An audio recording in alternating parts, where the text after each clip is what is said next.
चुनाव का मौसम, नैरेटिव की बहस, चौक चौराहों पर चाय की चुस्की के साथ राजनीतिक विश्लेषण। पिछले करीब 2 महीने चुनावी मौसम कुछ ऐसा ही रहा है। जैसे गर्मी के मौसम में आम की पैदावार होना लाजमी है, वैसे ही चुनाव के समय कुछ तथाकथित राजनीतिक विश्लेषकों का आगमन भी हो जाता है। अपनी अपनी पॉलिटिकल पसंद के हिसाब से हर फेज के बाद एक नया गणित सामने आता है। इन दिनों ऐसे विशेषज्ञ नजर आते हैं जो ग्राउंड रियलिटी को जाने बिना ही पार्टियों की जीत हार तो छोड़िए सीटों के नंबर भी बता देते हैं।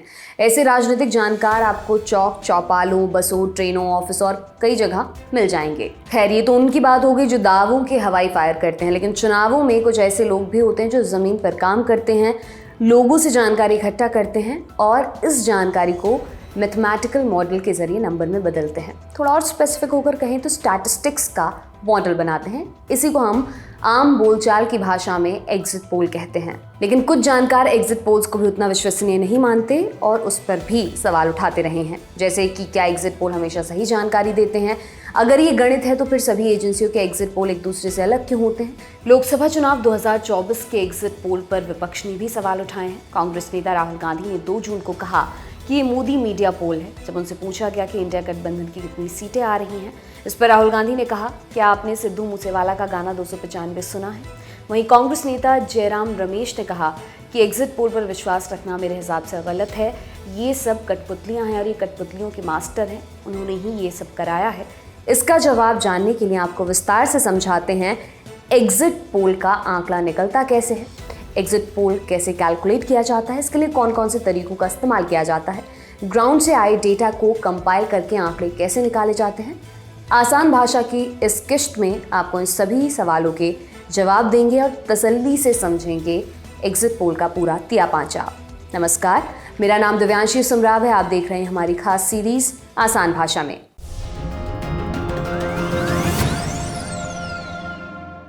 सबसे पहले समझते हैं एग्जिट पोल आखिर होता क्या है और इसे कैलकुलेट कैसे किया जाता है। एग्जिट पोल एक सर्वे होता है और सर्वे क्या होता है? असल में पब्लिक से जानकारी इकट्ठा करनी है, जैसे कौन सी पार्टी जीत रही है, किस पार्टी पर कौन सा उम्मीदवार मजबूत है, किस प्रदेश में, किस इलाके में किस पार्टी को कितना वोट प्रतिशत मिल रहा है। इन जानकारी को इकट्ठा करने के 2 तरीके हैं। एक है कि आप हर व्यक्ति जिसने वोट दिया है उससे पूछें और फिर सभी की जानकारी को कंपाइल करें। अब चुनाव आयोग इतनी बड़ी टीम के साथ ये काम करता है, तब इस प्रोसेस को पूरा करने में 1.5 से 2 महीने का टाइम लग जाता है। तो इस तरह से देखा जाए तो किसी प्राइवेट एजेंसी के लिए ये करना बेहद खर्चीला और लगभग नामुमकिन जैसा काम हो सकता है। फिर इसका उपाय क्या है?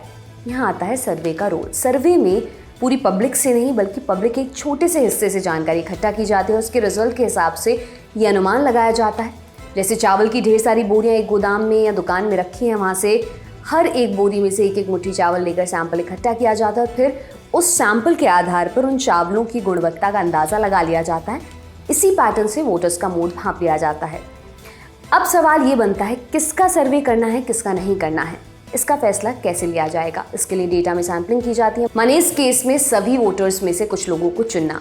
सैम्पलिंग ऐसी होनी चाहिए जिससे हमें एक सही ट्रेंड मिले। उदाहरण के तौर पर उनका सर्वे नहीं करना है जो किसी एक पार्टी का समर्थन करते हैं।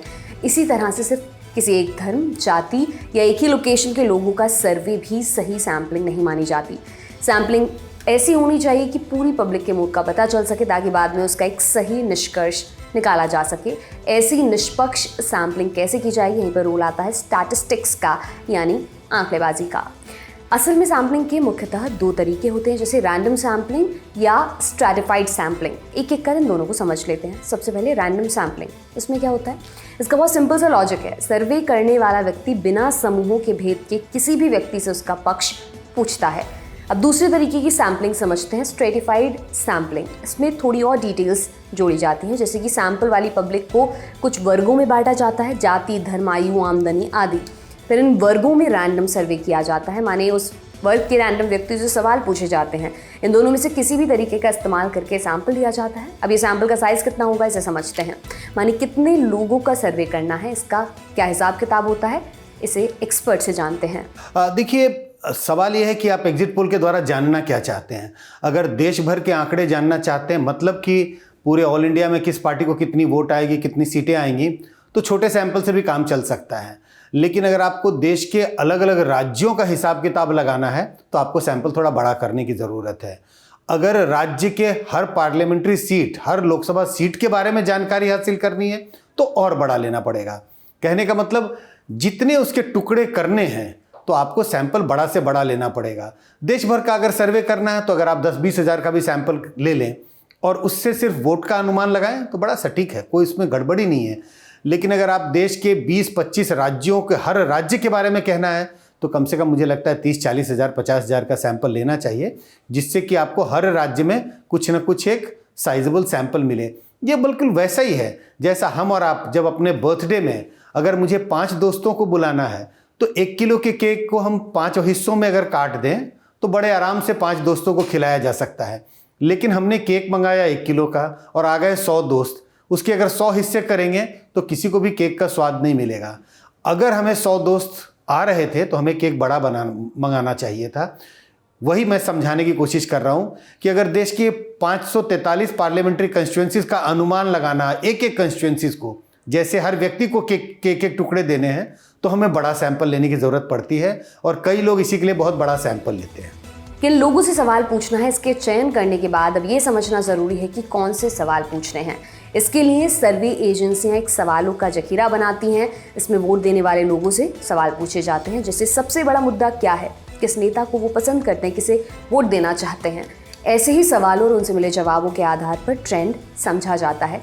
ट्रेंड इस बात का कि पब्लिक का मत किस तरफ है। अब यहाँ पर एक ध्यान देने वाली बात है, ये एक सर्वे है, यानी इसमें कुछ लोगों की ही जानकारी इकट्ठा की जाती है, सभी वोटर्स की नहीं। जबकि चुनाव के रिजल्ट में जिन लोगों ने वोट दिया है उनके आधार पर पता चलता है कि कौन जीता है। लेकिन ये प्रोसेस इतनी आसान है जितनी ये देखने में लग सकती है। इसमें कई कठिनाइयाँ होती हैं। इस बारे में खुद उनसे समझते हैं जो एग्जिट पोल के सर्वे करते हैं। चैलेंजेस तो बहुत हैं। हम सब नौकरी करते हैं, चैलेंज है। ड्राइव करते हैं, चैलेंज है। कुछ भी काम, पेंटर पेंट करता है तो चैलेंज है, कलर बिगड़ना नहीं चाहिए। वैसे ही जब हम एग्जिट पोल करते हैं, जो लोग भी, जो संस्था एग्जिट पोल करती है, बहुत तरह के चैलेंज है। सबसे बड़ा चैलेंज तो यही है, आपका अनुमान सटीक होना चाहिए। अनुमान सिर्फ वोट के बारे में नहीं, सीटों का अनुमान भी सटीक होना चाहिए। सिर्फ सीटों का अनुमान सही नहीं हो, यूपी का भी सटीक हो तो कर्नाटक का भी सटीक हो। भाई आपका कर्नाटक तो सही हुआ, लेकिन महाराष्ट्र में आप गड़बड़ हो गए तो कई तरह के चैलेंजेस होते हैं। वोट शेयर का अनुमान सही हो, राष्ट्रीय स्तर पर आपके सीटों का अनुमान सही हो, राज्यवार आपके का सही हो। और कुछ लोग जब सीट बाई सीट फोरकास्ट करते हैं तो ये भी अपेक्षा रहती है कि अमेठी में क्या हो रहा है और रायबरेली में राहुल गांधी जीतेंगे या नहीं जीतेंगे। सारी चुनौतियां होती हैं एक एग्जिट पोल करने वाले के सामने।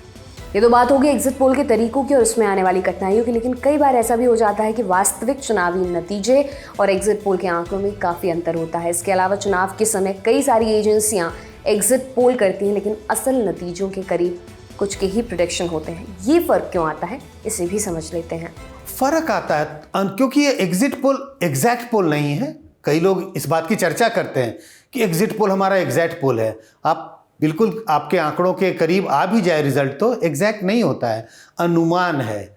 जब मौसम विभाग ये कहता है कि आज सुबह सुबह हम पढ़ते हैं, कहते आज तापमान 43 डिग्री होगा, ये अनुमान है। 43 का कभी कभी हम शाम में पढ़ते हैं आज पारा 46 डिग्री पहुंच गया था। उनका अनुमान 43 डिग्री का था लेकिन पहुंच गया 45 डिग्री। तो ये नहीं कह सकते कि नहीं आज बारिश हो गई और मौसम बहुत सुहाना था। अनुमान तो ठीक था, 43 डिग्री का अनुमान था, हो सकता है 44-45 डिग्री हो जाए। अगर एक एग्जिट पोल अनुमान ये लगा रहा है, 2024 के चुनाव में कई एग्जिट पोल ने अनुमान लगाया बीजेपी के पास शायद 305-310 सीटें, या अगर हम एनडीए की बात करें तो कुछ कह रहे हैं 350, कुछ कह रहे हैं 400। ये अनुमान है। अगर बीच में भी फंसता है, मान लीजिए एनडीए को 370 सीटें आ गई, दोनों लोग कहेंगे कि हमारा अनुमान तो सही था, और वो सही भी है। अनुमान लगाया है, अनुमान के आसपास हो सकता है, सटीक हो जाए बहुत अच्छी बात है। एरर मार्जिन माने गलती होने की गुंजाइश को आपने समझ लिया, लेकिन इतना बड़ा सर्वे करना कोई आसान काम नहीं है। इसमें काफ़ी रिसोर्सेज लगते हैं, काफ़ी खर्चा होता है। तो चलिए ये भी जानते हैं कि अंदाजन लोकसभा चुनावों में एग्जिट पोल करने वाली कंपनियों का सर्वे पर कितना खर्च हुआ होगा। खर्च तो होता है, लेकिन अगर आप किसी का इंटरव्यू ऑनलाइन लें और अगर आप उसके घर पे जाकर इंटरव्यू करें, आपको पता है दोनों के खर्च में अंतर है। तो जब आप एग्जिट पोल करते हैं, एग्जिट पोल में अपेक्षा है कि आप व्यक्ति से पोलिंग बूथ पर, यही एग्जिट पोल की विधि है, पोलिंग बूथ पर आप बाहर खड़े होकर मतदाता से बात करते हैं। तो जब लोग अलग अलग जगहों पे जाएंगे ट्रैवल करेंगे, वहाँ रुकेंगे, लोगों से बात करेंगे, तो उसके खर्चे तो होते हैं। लेकिन अगर आप कहें ऑनलाइन कर लिया एग्जिट पोल, वैसे तो एग्जिट पोल ऑनलाइन नहीं हो सकता, क्योंकि एग्जिट पोल का मतलब है मतदाता जब एग्जिट कर रहा है, मतदाता जब वोट देके पोलिंग बूथ से बाहर निकलता है, उस वक्त आप उसका इंटरव्यू करते हैं। लेकिन अगर कुछ लोग कहते हैं कि हमने एग्जिट पोल फ़ोन पर किया, हमने एग्जिट पोल ऑनलाइन किया, तो बड़ा प्रश्न चिन्ह उस पर लगता है। और इस तरह के पोल में तो बहुत कम खर्चे होंगे। नहीं, वो कह नहीं सकते हम कि कितना खर्च होता है। आप एक आईफोन खरीदते हैं, वो लाख सवा लाख का होता है, और जो एक साधारण फ़ोन जैसा मेरे पास है, ये 20,000 का आता है। अब आप कहेंगे काम तो दोनों एक ही करता है, दोनों में अंतर कितना है? क्यों आईफोन 1.5 लाख सवा लाख का और क्यों आपका फ़ोन 20,000 का है? बात तो दोनों से एक ही होती है, सारा काम वही करता है। तो वैसे ही एग्जिट पोल भी है। अगर आप कायदे से करते हैं तो वो आईफोन है, उस पर खर्चे होते हैं, वो एक ब्रांड नेम है। और अगर आप बहुत आजकल चालू पुर्जे एग्जिट पोल आते हैं, हो सकता है बहुत कम खर्चे में किया जाता हो, तो अनुमान नहीं लगा सकते। अगर आप, जब मैंने ये फ़ोन खरीदा तो सुबह सुबह मेरे दोस्तों ने देखा तो उन्होंने कहा आपने भी आईफोन खरीद लिया, नकल है, उसके जैसी दिखती है लेकिन ये आईफोन नहीं है।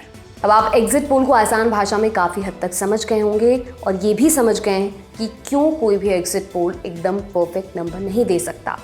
बहरहाल आज के लिए इतना ही। ये तमाम जानकारी आपके लिए लेकर आए थे हमारे साथी आकाश सिंह। आप देखते रहिए दी लंदन टॉक। बहुत बहुत शुक्रिया।